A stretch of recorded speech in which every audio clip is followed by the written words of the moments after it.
இதை ஃபுல்லாக கவர் பண்ணிக்கோங்க. Okay sir. இந்த காணொலியில் நம்ம எதை பற்றி பேச போகிறோம்னா, இவர் வந்து திண்டுக்கல்லேருந்து வரன் விஷயமாக இப்போ நம்ம ஆஃபீஸில் வந்துருக்காரு. நம்மளும் நிறைய வரன்கள் கொடுத்து பேசிகிட்டு இருக்கிறோம். அப்படி இருக்கும்பொழுது இவர் என்ன சொல்கிறாருன்னா, எந்த ஊரில் ஐயா பண்ண முடியுங்க? கோயம்புத்தூரில் ஈச்சனாரிங்கிற இடத்துல ஆஃபீஸ் இருக்குது. அந்த ஆஃபீஸ் பேர் மிஸ்டர் கோல்டா, ஏதோ மிஸ்டர் அப்படின்னு சொல்லி போட்டிருக்காங்க ஆன்லைனில். முதல்ல அவர் 3000 பணம் கட்டியிருக்காரு. 3000 கட்டிங்களா? 25,000, அப்புறம் ஒரு 50,000. சரி, இவர் என்ன சொல்றாருன்னா, முதல்ல 3000 பணம் கட்டியிருக்காரு, அப்புறம் ஒரு 25,000 கேட்டிருக்காரு, அதுவும் கொடுத்துட்டாங்க. அப்புறம் ஒரு 50,000 கேட்டிருக்காங்க, அதுவும் கொடுத்துருக்காப்புல. கொடுத்துட்டு இப்போ அவங்க வந்து என்னன்னா ஒரு பொண்ணை காட்டியிருக்கிறாங்க. ஒரு பொண்ணை வந்து ஆஃபீஸ் வச்சு கட்டினாங்களா வீட்டில் வச்சா? ஒரு தோட்டத்தில் வச்சு ஒரு பொண்ணை வந்து காட்டியிருக்கிறாங்க. வீட்டு ஆஃபீஸில் வச்சு ஒரு பொண்ணை காட்டியிருக்காங்க. காட்டிட்டு இதை என்ன சொன்னாங்க? திருமணம் பண்ணிக்கலாம்னு சொல்லி உங்கள்கிட்ட ஒரு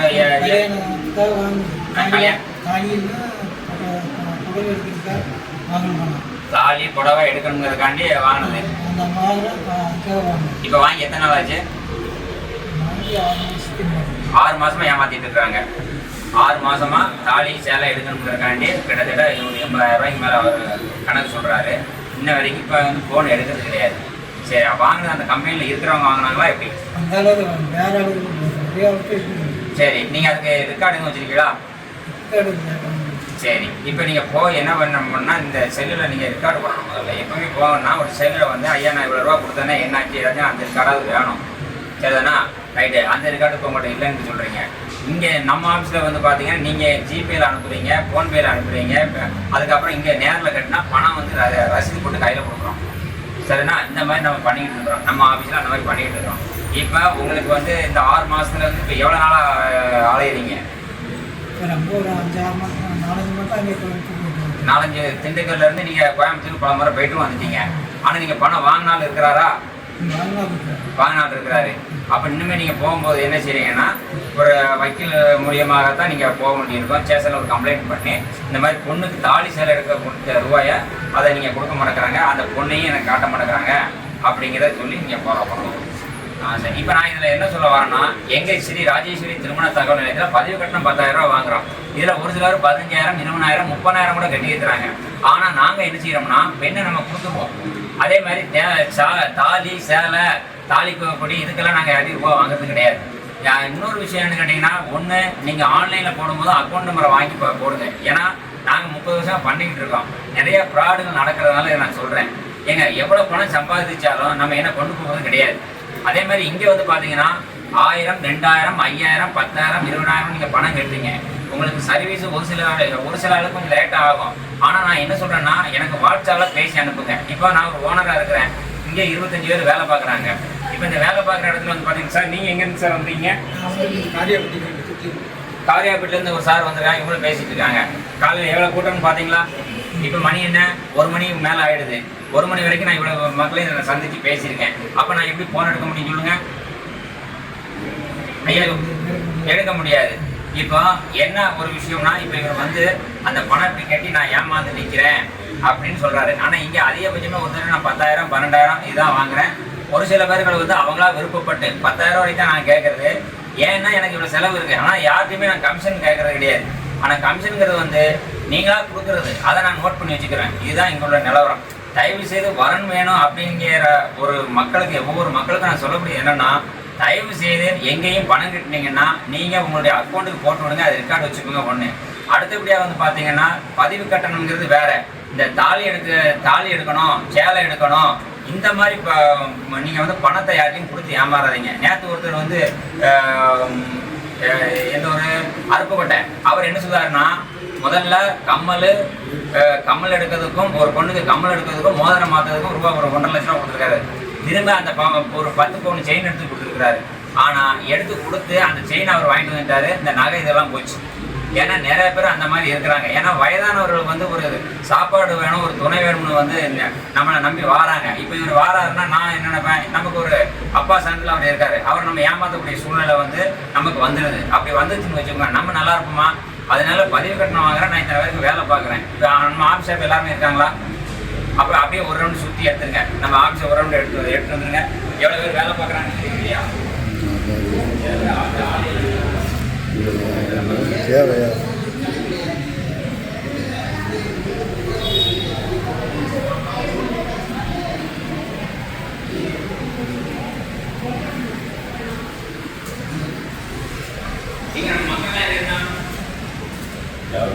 மற்ற பேர்லாம் ஜாட போயாச்சா? சரி, இப்போ நான் இந்த விஷயத்த ஏன் சொல்லியிருக்கேன்னா, இப்போ மற்ற பேர்லாம் ஜாட போயிருக்காங்களா?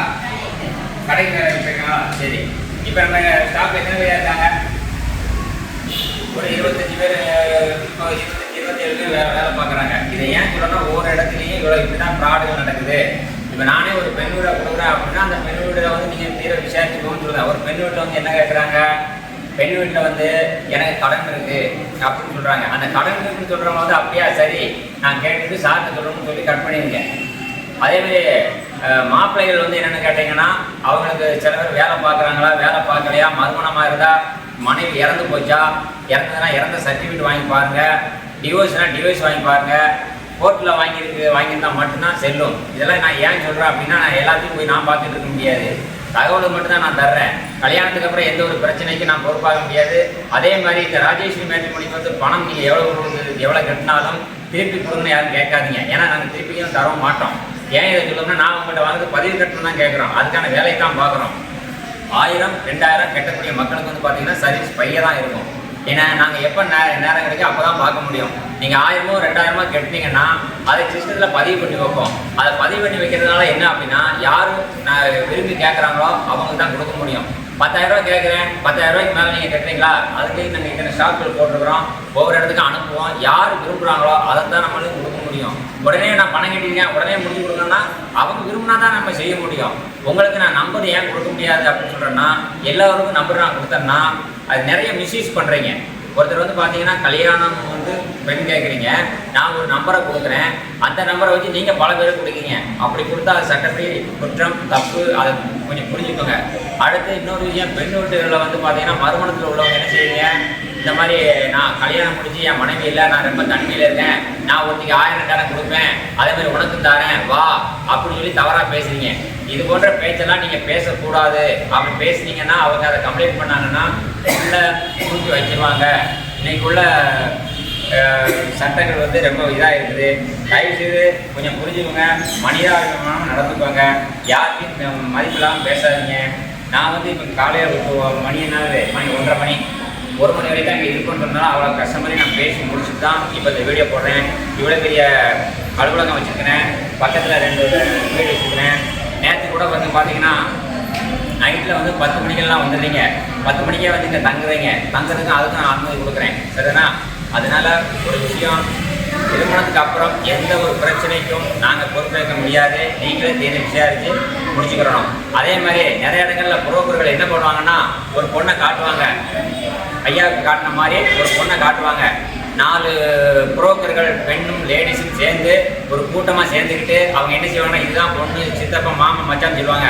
நீங்கள் பொண்ணை பார்க்காத இருந்தால் ஆஃபீஸில் போய் பாருங்கள், இல்லை வீட்டில் போய் பாருங்கள், இல்லை ஒரு கோயில் வச்சு பார்க்கல, எல்லாத்தையும் முடிவு பண்ணுங்க.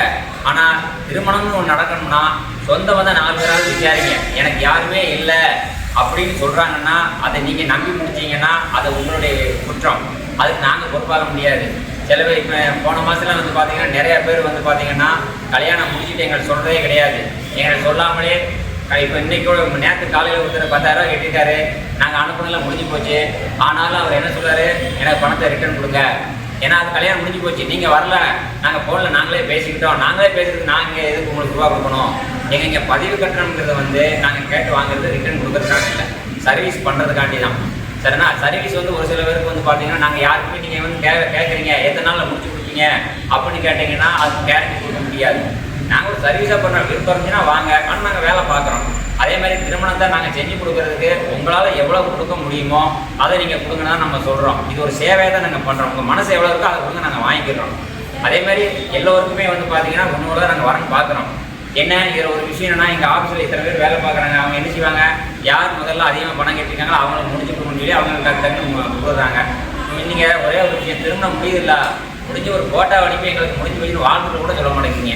ஏன் சொல்ல மாட்டீங்க? இதை சொன்னால் ஏங்க உங்களுக்கு திருமணம் நடந்தது எங்களுக்கு தெரிஞ்சால் நாங்கள் எங்க ஒன்று என்னமோ உங்கள்கிட்ட பணம் கேட்டு மிரட்டுற மாதிரி நீங்கள் பண்ணுறீங்க. நாங்கள் யாரையும் அந்த மாதிரி பேசுறது கிடையாது. நிறைய பேர் பணமே கட்டாமல் வேற எங்கேயோ பணம் கட்டி எங்கள்கிட்ட வந்து திட்டுறீங்க. அந்த ரெக்கார்டெல்லாம் வச்சுருக்கோம். அதனால் ஏன் இந்த வீடியோன்னா, இன்னைக்கு ஒரு நண்பர் வந்து அவர் வந்து லட்சுமணன், அவர் காட்டுங்க லட்சுமணன், இவர்கிட்ட வந்து ஒரு 1 லட்ச ரூபாய் அவர் மேட்ரிமோனியில் ஏமாற்றிருக்காங்க. அது எப்படி ஏமாற்றிருக்காங்க? பதிவு கட்டணம் கேட்டு வாங்கினா கூட பரவாயில்லைங்க, எனக்கு செலவுக்கு கேட்டு வாங்கிடலாம். ஆனால் தாலி சேலை எடுக்கணும்னு சொல்லி அவர் இந்த வயசில் வந்து தாலி சேலை எடுக்கணும்னு சொல்லி அவரை வந்து 1 லட்ச ரூபாய் வாங்கி ஏமாற்றிருக்காங்கன்னா என்ன செய்கிறது? என்ன அதனால் பணம் வாங்கினவர் இப்பவுமே இருக்காரு. 6 மாதமாக 1 லட்ச ரூபாய் வாங்கி ஏமாற்றிருக்கிறாங்க. அவர் பதிவு கட்டணம்னு வாங்கலை, அவர் வாங்கின தாலி சேலைக்குன்னு வாங்கியிருக்காங்க. ஏன்னா இதேமாரி நிறைய பேர் தாலி சேலை. இன்னொரு விஷயம், சில பேர் வந்து பெண்கள் கல்யாணம்னு சொல்லி 4 நாள் வாழ்கிறாங்க, 5ஆம் பக்கம் என்ன பிடிக்கணும்னு போகக்கூடிய ஆளுநர் இருக்கிறாங்க. ஏன்னா ஒரு அமௌண்ட் கிடைக்குங்களா? அதனால் கல்யாணம் முடிக்கிறது பார்த்து முடிங்க. இந்த உலகம் வந்து எல்லாமே பணம் சம்பாதிக்கிற இதில் தான் இருக்காங்க. நான் வந்து பேர் சம்பாதிக்கணும்னு தான் இருக்கிறேன். எனக்கு வந்து அதிக ஆசை, பெரிய லெவலில் பேர் சம்பாதிக்கணும்னு ஆசை. நான் வந்து இவ்வளோ வேலை கொடுக்குறேன், இன்னும் 25 பேருக்கு வேலை கொடுக்குறேன். ஏதாவது மக்கள் நீங்கள் கால் நோண்டி கை நோண்டியாக இருந்தால் கூட, ஊனமற்றவர்களாக இருந்தால் கூட ஒன்றும் பிரச்சனை வாங்க, உங்களுக்கு 50 பேருக்கு வேலை தரேன். இங்கேயே வேலை நம்ம ஒரு சேவையாக தான் பண்ணுறோம். 3 வேளை சாப்பாடு கொடுக்குறேன், தங்குற இடம் கொடுக்குறேன், மாதம் அக்கௌண்ட் ஓப்பன் பண்ணி ஒரு சம்பளம் தர்றேன். ஏன்னா எனக்கு பெரிய எதிர்பார்ப்பு கூட வராதிங்க. ஏன்னா நான் பண்ணுற சேவை நல்ல தரமான சாப்பாடு, நான் சாப்பிட்ற சாப்பாடு உங்களுக்கு கிடைக்கும். என்ன அதனால் வேலை வாய்ப்பு நான் உங்களுக்கு தரேன், ஒரு 50 பேருக்கு தர்றேன். விரைவில் முதியோர் இல்லங்கள் தொடங்க போகிறேன். ஏன்னா நிறைய பேருக்கு வந்து ஐயா மாதிரி வயதானவர்கள் வந்து ஒரு முதியோர் இல்லமும் இடம் வாங்கிட்டேன். முதியோர் இல்லம் வந்து இன்னொரு 2 மாதங்களில் கட்டணும்னு நினைக்கிறேன். எனக்கு கொஞ்சமே காசு பார்த்தா எல்லாம் செய்யணும். எனக்கு ஓரளவுக்கு சொத்துக்கள் இருக்கிறது எல்லாமே முதியோர் இல்லத்துக்காக தான். முதியோர் இல்லத்தில் வந்து ஆதரவு இல்லாதவர்களுக்கு வந்து இலவசமாக பண்ணுறேன். சாப்பாடு தங்குறது இலவசம். இன்றைக்கி எல்லாருமே முதியோர் இல்லம்னா காசு கட்டி தான் பார்க்குறாங்க. மாதத்துக்கு 5000, 10,000, 15,000 வாங்குறாங்க. நான் முற்றிலும் இலவசமாக பண்ணுறேன். அதுக்கு அடுத்தபடியாக இன்னொரு கனவு இருக்குது. ஒரு வருஷத்துக்கு ஒரு 100 பேருக்காவது கவர்மெண்ட்டில் வேலைக்கு சேர்த்து விடணும். அது கோச்சிங் சென்டர், அதுக்கு இலவசமாக பண்ணணும். இப்படிங்கிற எண்ணம் எனக்கு இருக்குது. அதே மாதிரி இந்த திருமண தவணையை ஒரு சேவையாக பண்ணுறேன். அடுத்து வந்து என்ன செய்யப்படும்னா, இவ்வளோ இடம் இருக்கிறதுனால பெண்ணோ மாப்பிள்ளையோ நேரில் வாங்க. இப்போ ஒரு விஷயம் என்னென்னா, பெண் வீட்டில் தான் தகவலே வரமாட்டேங்குது. பெண்கள் அதிகமாக இருக்கிறீங்க. இப்போ பெண் வீட்டுக்காரங்க வந்து இப்போ நேரில் காலைல 10 மணிக்கு எங்களுடைய ஆஃபீஸ்க்கு வாங்க, உட்காருங்க, 100 மாப்பிள்ளை தரேன். ஏன்னா 3 லட்சம் ப்ரொஃபைல் இருக்குது. என் பெண்ணு இல்லைன்னு சொல்லலாம். ஏன்னா பெண் வீட்டில் பதிவே சொல்ல மாட்டேங்க. கேட்டால் என் பிள்ளை வந்து சம்மதிக்க மாட்டேங்கு. முதல்ல பிள்ளைகிட்ட சம்மதத்தை வாங்கிட்டு வந்து பதிங்க. 1. 2வது ஒரு போட்ட ஜாதகத்தை கொடுங்க, எங்களுக்கு கொடுத்து பதிங்க. நாங்கள் வந்து எல்லா திருமண தகவல் மையத்துலேயும் எல்லா புரோக்கர்ட்டையும் பணம் கொடுத்து ஜாதகம் வாங்குறேன். ஏன்னா நிறைய பேருக்கு நான் கொடுக்கணும். ஆனால் நான் இங்கேருந்து ஜாதகம் யாரும் கொடுக்க மாட்டேன். நான் இங்கேருந்து எந்த புரோக்கரும் ஜாதகம் கொடுக்க மாட்டேன். நான் ஜாதகத்தை விற்க மாட்டேன். ஆனால் நிறைய பேர்கிட்ட வந்து நான் என்ன செய்யறேன்னா, எனக்கு அவ்வளோ தூரம் தேவைப்படுது. ஏன்னா ஒரு நாளைக்கு 500 ஜாதகம் தேவைப்படுது. 500 ஜாதகத்துக்கு டெய்லி 500 பேருக்கு முடிவும் ஆகுது. யாருமே திருமணம் முடிஞ்சவங்க சொல்ல மாட்டேங்கிறாங்க. அது முதல்ல செய்யுங்க. அதனால இந்த இதில் நான் சொல்லக்கூடிய விஷயம் இதுதான். இந்த இன்னைக்கு பதிப்பில் என்னென்னா, இந்த மாதிரி ஏமாறக்கூடாது. யாரும் ஏமாறாதீங்க, நானும் ஏமாற வேண்டாம். நான் ஏமாறதுக்கு ஒன்றுமே இல்லை. நான் ஏமாறுவதற்கு ஒன்றுமே இல்லை. இந்த காணொலி மூலியமாக கொஞ்சம் எல்லாருக்கும் விழிப்புணர்வு கிடைக்கணும் அப்படிங்கிறதுக்காண்டி தான். இவர் அந்த மாதிரி யாரும் ஏமாறாதீங்க. எனக்கு நீங்கள் உங்களுடைய விருப்பம் எவ்வளோ அதை மட்டும் நீங்கள் பணத்தை கேட்டுங்க. கெட்டுறது வந்து ஒரு நன்கொடையாக கேட்டுங்க. முடிஞ்ச பிறகு நீங்களே ஒரு டொனேஷன் கொடுங்க. டொனேஷன் கொடுக்கலான்னு பரவாயில்ல. திருமணமானவர்கள் உடனே திருமணம் ஆயிடுச்சுன்னு சொல்லுங்கள். நிறைய பேர் தவறான பொய்யை சொல்லி பதிவு பண்ணுறீங்க. அந்த மாதிரி பண்ணாதீங்க. ஏன்ட்ட நீங்கள் கொடுக்குறீங்க, ஒரு பெண்ணுடைய மாப்பிள்ளையிலே கொடுத்தா ராங் நம்பரு அப்படின்றீங்க. நான் பதியவே இல்லைன்னு சொல்கிறீங்க. நீங்கள் பதிவுக்கு எல்லாமே நான் ரெக்கார்டு வச்சுருக்கிறேன். அதனால் நீங்கள் தப்பு பேசும்பொழுது தான் நான் அதை ஆடியோவில் போட வேண்டியது. அதனால் தயவு செய்து உண்மையை பேசுங்க. உண்மை மட்டும் பேசுங்க. 100% உண்மை பேச வேண்டாங்க, 90% பேசுங்க. எல்லோரும் நல்லா இருக்கணும். இந்த வீடியோ பொறுமையாக கேட்குற அனைத்து மக்களுக்கும் நன்றி.